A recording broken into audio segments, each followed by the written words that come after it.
আজকে আমরা গুরুত্বপূর্ণ একটা এমসিকিউ টাইপ দেখবা এগুলো শর্টকাটে কয়েক সেকেন্ডে করতে পারবা।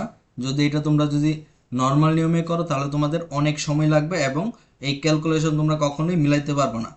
আজকে আমরা জাস্ট শর্টকাটে দেখবো এগুলো কিভাবে সমাধান করা যায়। তো এই প্রশ্নটা ঢাকা ইউনিভার্সিটিতে আসছিল। দেখো এখানে কি বলছে, 14 মিনিট পরে একটি তেজস্ক্রিয় মৌলের 1/16 অংশ অবশিষ্ট থাকে, এর অর্ধায়ু কত? তো এটা নর্মাল প্রসিডিউর করলে অনেক সমস্যা হবে বা অনেক কঠিন হবে ক্যালকুলেশন। তো এটা আমরা শর্টকাটে দেখব। দেখো এটা কি সময়, টাইম, তাহলে এটাকে আমরা লিখব টি। আর এটা কত অংশ অবশিষ্ট থাকে, তাহলে টি ইকুয়াল টু এন ইন্টু আমরা বের করব কি অর্ধায়ু। অর্ধায়ুকে আমরা কি লিখব, টি হাফ। এটাই হলো আমাদের সূত্র। দেখো T equal to N into T half. তাহলে এখান থেকে আমরা কি অর্ধায়ু বের করব, অর্থাৎ টি হাফ।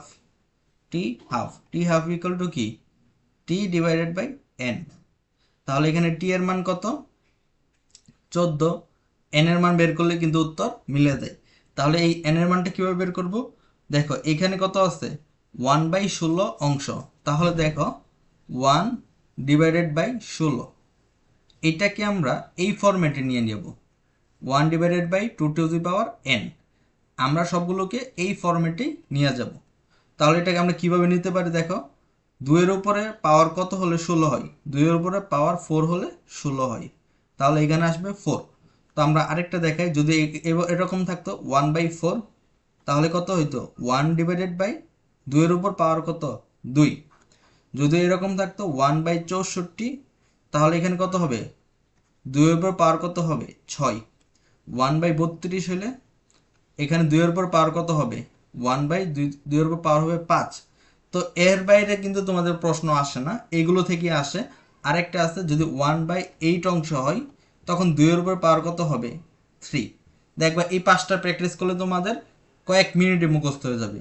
তাহলে এখানে এন এর মান কত হবে 4, কারণ এখানে বলছে কত 16। 2 এর উপর পাওয়ার যদি 4 বসাই তাহলে আসে 16। দেখো এখানে কাটাকাটি করলে আসে কত 7/2। এটাই অ্যান্সার 7/2। দেখছো এটা করতে কিন্তু বেশি সময় লাগবে না, আর যখন তোমাদের এটা মুখস্থ হয়ে যাবে পাওয়ার কত, তখন আরো সহজ হয়ে যাবে।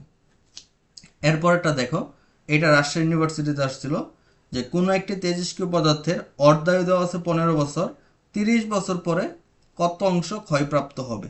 তো এটা কিভাবে বের করবা, দেখো কিভাবে বের করা যায় এটা। এখানে অর্ধায়ু কত, অর্ধায়ু, আচ্ছা আমরা সূত্রটা আগে লিখি, T equal to N into T half. এটা হলো আমাদের সূত্র। আমাদের সূত্র কি, T equal to N into T half. এখানে দেখো 30 বছর দেওয়া আছে সময়, তাহলে আমরা টাইম কি লিখবো 30। অর্ধায়ু কত টি হাফ, সেটা কত 15, এন ইন্টু 15। তাহলে দেখো এখান থেকে কি আমরা ক্যালকুলেট যদি করি তাহলে এখানে কত আসে N equal to 30/15। T half কত, অর্ধায়ু কত, অর্ধায়ু হলো 15, বছর হলো 30। তাহলে এখানে আসে কত 2। উত্তর হবে 1 divided by 2 to the power n.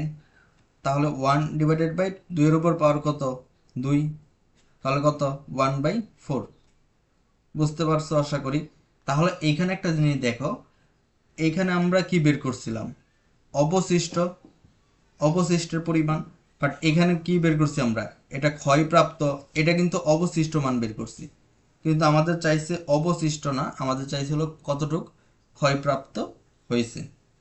তাহলে ক্ষয়প্রাপ্তটা কীভাবে বের করবো, 1 থেকে জাস্ট এটা বিয়োগ করে দিব 1/4। তাহলে এটা যদি আমরা বিয়োগ করি তাহলে দেখবা 3/4 আসবে।